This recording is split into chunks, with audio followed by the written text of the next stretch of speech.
Welcome back. My name is Bill Stevens, and we're going to continue our Google search series, Above the Fold. Now, you're noticing that we called this Above the Fold. If you're not familiar with blogging, think about this. Above the fold, if you have a newspaper, it's usually folded in half.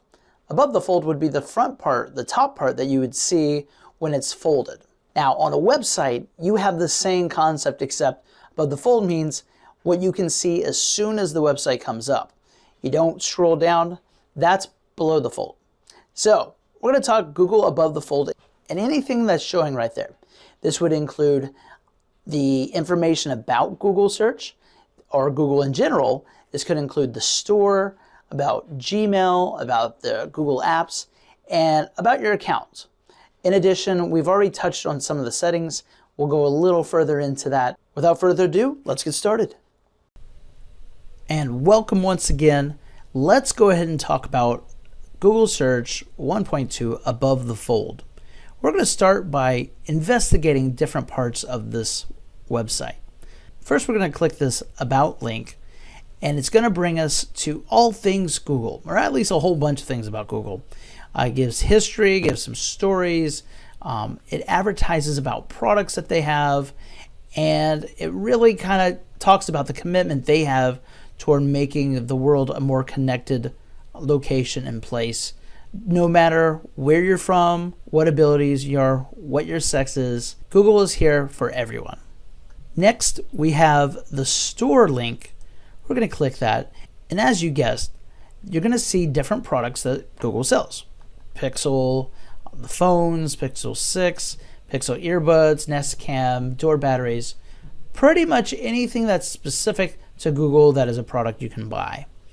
These are the tangible items that you can buy that are not software and different kinds of digital services.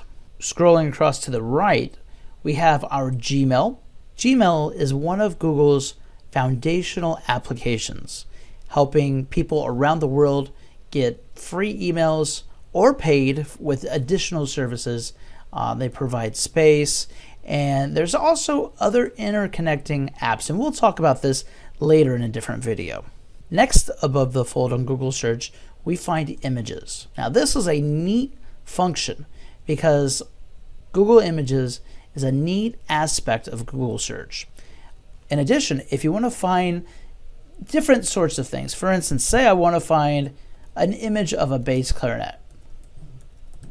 I can type it in, and you get all sorts of different bass clarinets.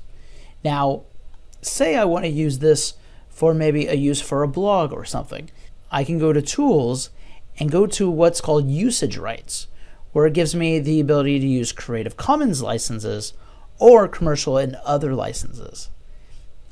You can also turn on Save Search. You can have different kinds of art. Say you would like a GIF.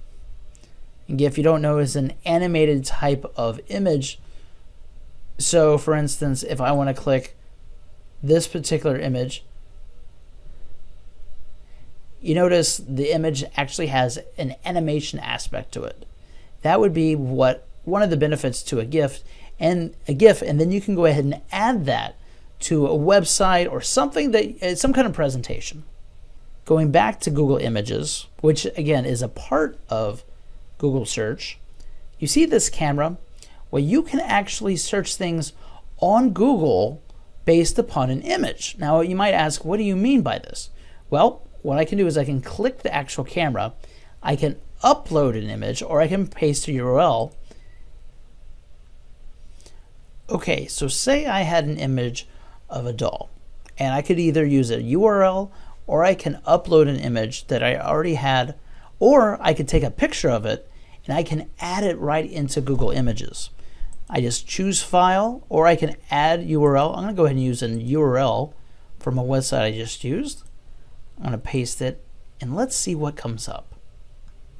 Exactly the image that came up, and it actually even says the image size. It's the Barbie Holiday Sparkle, which you can also conveniently buy on eBay or Amazon. And that's kind of a neat feature because say you have a car part, you have no idea what you need. You just have the old part. Take a picture of it, put it through Google Images, and you'll be surprised what you'll find.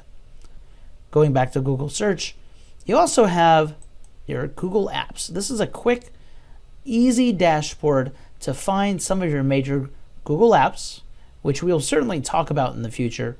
But there's quite a few, and you can even add third-party applications that are compatible with Google in this area. Going on, we also have your account icon.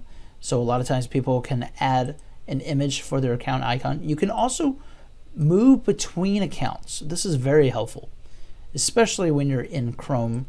And on the bottom, we talked about settings. We have basic settings, we have advanced settings, we have search history. Sometimes this is helpful. You can also change your theme. So we talked about how I have a dark theme right now. I could actually change that and go to the lighter theme. Sometimes people do better with the light background.